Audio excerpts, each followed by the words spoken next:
yeah, I'll give it a couple more minutes and then we'll Mhm. I think usually. that yeah, we can start. You think that anybody else will be joining us? Yeah, they we're going quickly. We Oh, have four. Right. Right. okay. I can wait a little. It's pretty couple more minutes. It's a pretty short lecture this week. Just got to, are you guys doing something after too with the other, or is that group still there? The group of residents? Uh, in my emergency, No, in Vietnam. The other, did I, in Vietnam. they left. They go back to United States already. They Oh, okay. travel to Thailand. They travel to Thailand and have a vacation there for a few days, something. I think Oh, so. okay. Jonathan Chance go back to United States for working. Oh, All okay. right. Okay. They think that Vietnam's a good. So maybe next year there will be a fellow. I Mm-hmm. think so. We Oh, hope so. Hope that we have more fellow for our that's so nice. So yeah. everybody will have each other. For So sure. we're developing our program for that. Yeah, it's great. So Oh, yeah. Now now, we'll start. Yeah. thank you. So this week we're gonna dive into the critical rash recognition. And last week we talked about non-infectious causes, and this week we'll discuss infectious causes, infectious rashes. It's a pretty brief lecture. A lot of it's pictures and just seeing the rash.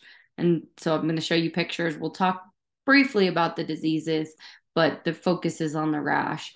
And then, we've kind of touched base on some of these things in other lectures throughout the year. So, just a reminder of some of our vocabulary here. And we talked about this last week, and I don't need to kind of read out each one of these, but if you guys would like to have this here when you are doing your review, or if you look back at this lecture, then you can see it. I'm trying to minimize this screen, but anyway, so here's the different definitions and what we would use. And that's there for your as a resource. So, first disease, one that we should be able to recognize right off the bat, seeing somebody immediately, is meningitis. And this specifically is meningococcal and meningitis. And you see the rash, it kind of looks like it's purpuric. We talked about that last week. It's usually slightly raised. It does tend to be more profound in the lower extremities. If you see a patient with this, especially if the patient has a fever, altered mental status, headache, and this rash, you have to be highly suspicious of meningitis. So, meningococcal meningitis, which is usually what is associated with that rash, is a bacterial meningitis, and it's caused by Neisseria meningitis specifically as the bacteria. It's the second most common cause of bacterial meningitis across the board. It is the most common in younger people, like it's associated with colleges, military, anywhere there's big groupings of people. Symptoms of the meningitis are, we've talked about this, even I have, with but fever, headache, altered mental status, and then this rash. You can also have photophobia, neck stiffness, vomiting, or other vague viral symptoms in early meningitis. If you're working these patients up, they're usually going to appear pretty ill by the time they have the rash. But so you would know, you're going to get everything: CBC, CMP, lactate, blood cultures, urine, usually a CT of the head. And then they need to have an LP, so your lumbar puncture, and you get the CSF and send it. And you cell count, gram stain, glucose, protein. With If you see the rash in somebody you're suspicious for meningitis, this is one where you don't want to delay with the antibiotics. So you give antibiotics immediately, especially if they have the rash and you think it's meningitis, because this is a fairly high fatality rate with meningococcal meningitis, especially if you delay antibiotics. So, broad spectrum antibiotics. And with meningococcal meningitis, there has been shown to be benefit with giving steroids. So dexamethasone. So you give the steroid while you're giving the antibiotics, even a little bit before. Some people will say, like, do that and wait a little bit and then do the antibiotics, but antibiotics immediately. So meningitis, meningococcal meningitis, that's where you want to identify that rash, know it right away. Next one is measles. And, here I have some pictures of adults. I try to find them because I know you guys see a lot more adults, but this tends to be a disease that you're going to find more in pediatric patients, but measles. And, I don't know if you guys have this issue as much, but in the United States, more and more people are shying away from vaccination for various reasons.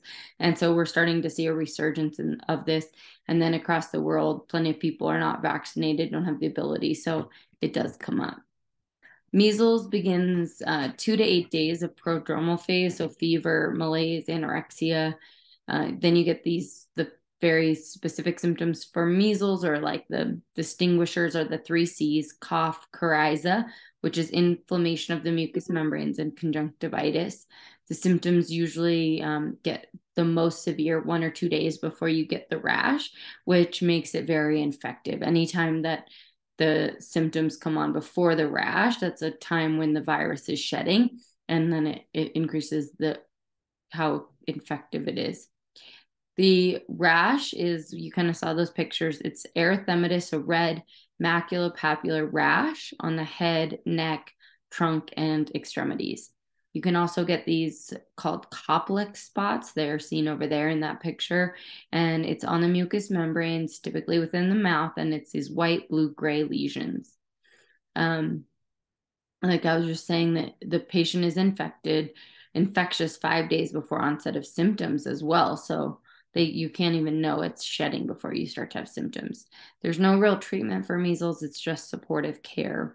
Really, it's prevention, and that's where the MMR vaccine come into play. But it is one that requires herd immunity, because even if you've been vaccinated, if you have a suppressed immune system, you can still contract the virus. So it's really important to have everybody vaccinated. And then the complications are pretty extensive, which is why it's a great one to know and identify, just at least to tell the patients, and also to help prevent the spread. So if you can identify measles, you can make sure that person is quarantined, prevent it from spreading, because if you contract measles, you can have a suppressed immune system for up to 3 years. So that increases your risk of other illnesses. You can get severe diarrhea, pneumonia, acute encephalitis, which can lead to some neurodevelopmental delay in pediatric patients. And if you do end up with the acute encephalitis, up to 15% of those patients will die.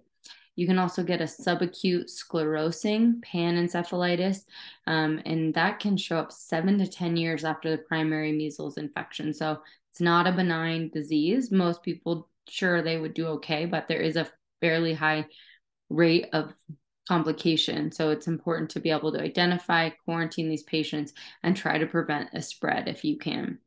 Measles during pregnancy is also high risk. It's one of those that will transfer to the fetus. There's a high likelihood of premature delivery, and then there's some risk of fetal demise and maternal death with contraction of measles.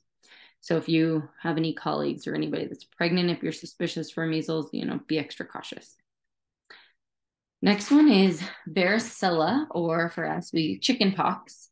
And it's, the characteristic, they call it dewdrops on a rose petal. And there's like a little bit of water on a rose petal. I don't know if I see it, but that's kind of how they characterize the rash. Varicella is transmitted via nasopharyngeal secretions, and it can also be transmitted through contact of, if any of your skin lesions are draining or there's pus, then they can be highly contagious. The incubation period is 10 to 21 days, and a patient will be infective 20 or 48 hours before the rash erupts. So again, another one that is highly contagious, and patients will be shedding the virus even before they have real symptoms, which makes them likely to give it to anybody that they're around that's not vaccinated or has not had the disease. The rash usually starts as small erythematous macules and progresses to vesicles and then pustules. It becomes like pustulent, and then eventually it will kind of crust and scab and then come off.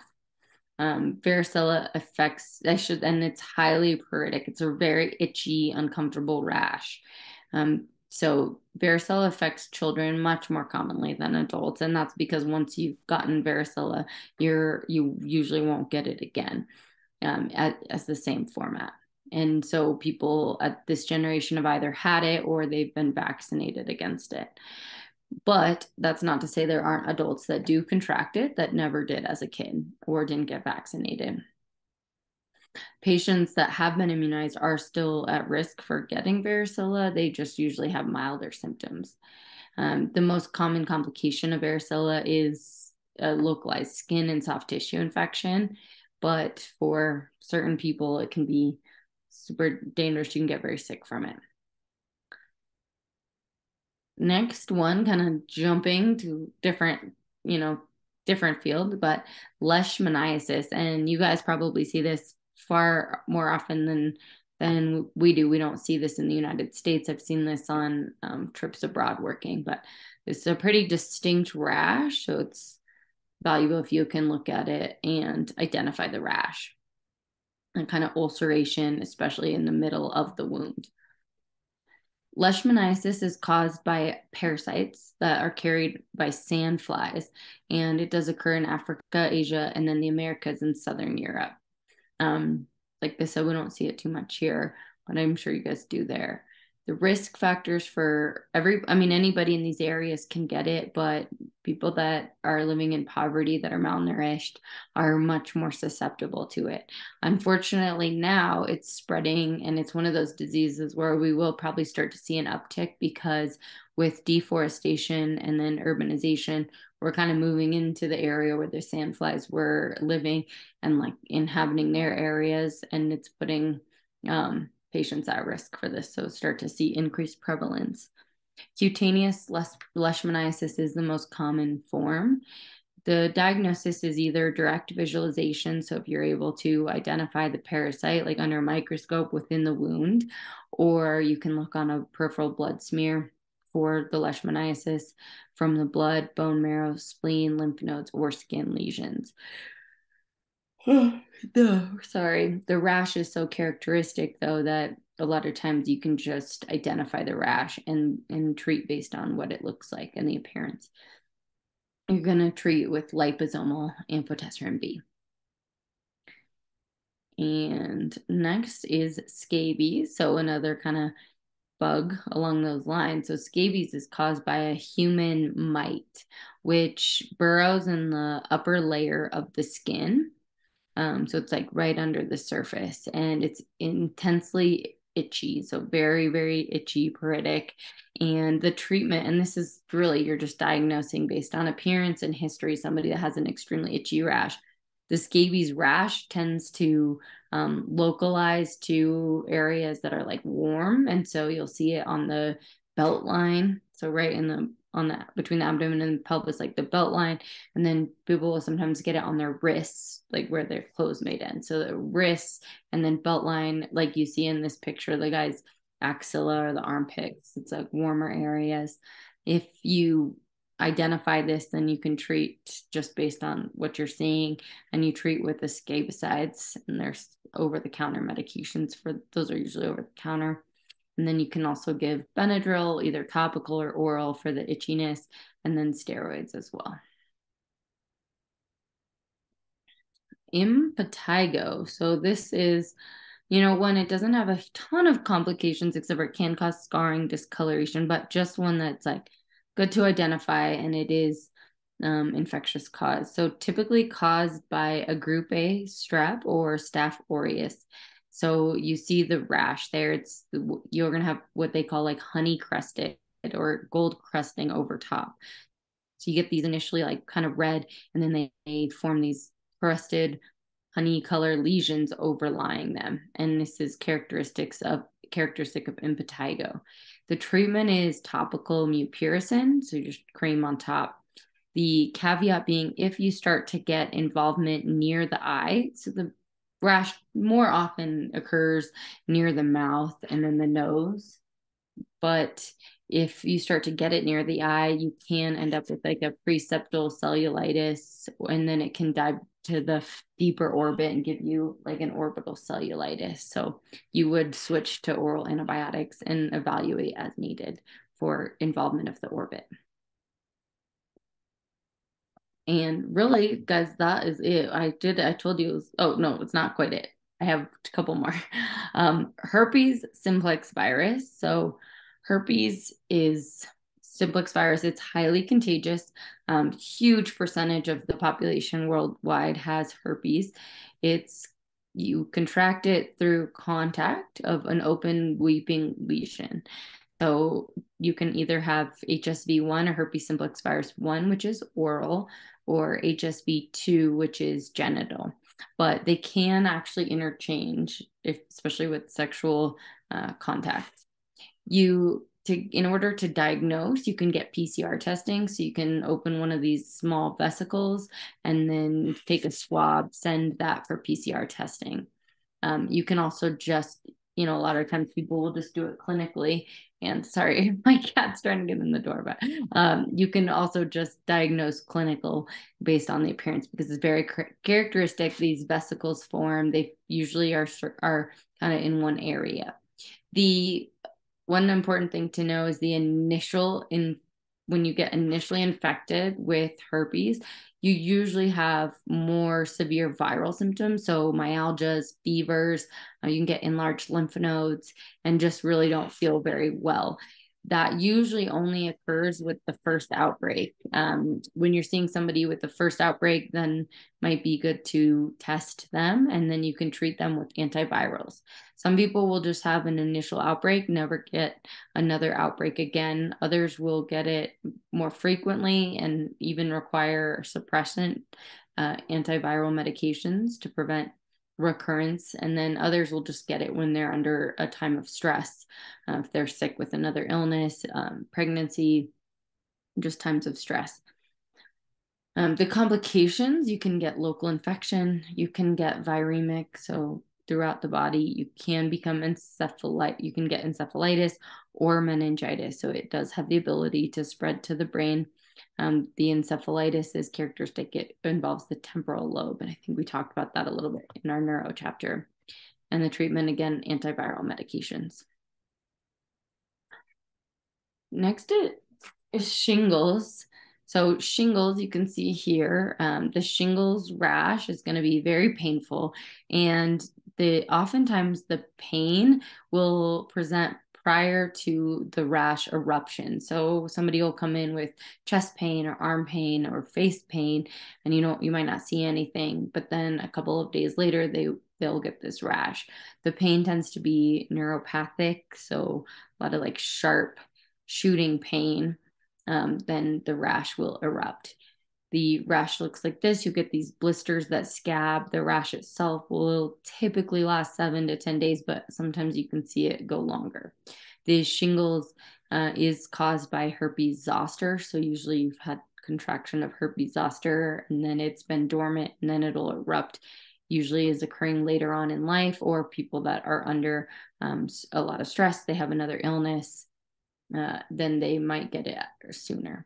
There is a vaccine for shingles, and it's recommended in people over 65 here in the United States. If you see a patient that has shingles, so you definitely want to treat their symptoms. Like I said, this can be very painful. You can treat with topical lidocaine. You can treat with gabapentin or other nerve medications that are good for nerve pain. And then you would prescribe antiviral medications. And that is it. I try to be pretty brief here because you guys, this is kind of just like critical rashes. And to me, these are the most important. Like, there are a lot more rashes, but do they always matter? No. seeing rashes, we're seeing infection, we see rashes associated with viruses all the time, but it's not as critical to know them. The ones you just have to be able to differentiate those rashes that are extremely important to diagnose. So saying this is what this is and know exactly what it is. It's not like it's not, it doesn't include literally everything here, but I think it's a pretty good start. And then you can always review these, and I will send out this lecture and the rest from the month. But anybody have any questions? This short lecture this week?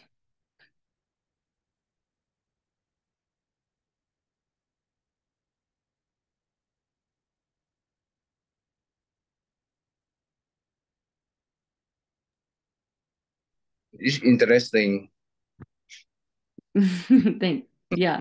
So Yeah. when you look at the rust, something that you can feel that you can imagine what's going on. Mhm. Usually, and look at the rust and I think that they have in the staphylococcus or not, the staph infection or not, dengue fever, something like that, something like meningitis. But rarely, it's it just you help us to think about it and we make sure that to make another test to confirm, right? Mhm. Yeah, absolutely. And I mean, I find rashes hard, and unfortunately, not everybody looks like a textbook. So you can see these rashes and you're like, okay, I know it, but then you see it in real life, the skin color different. It's rashes look different on different skin colors. They look different depending on if you're seeing them early on in the disease or later in the disease. So it's great to review them all the time, and then even in practice it still becomes challenging, but knowing characteristics to look for can help you not miss the ones that are serious. And you know being able to identify early, you can hopefully help save somebody or prevent them from getting too ill.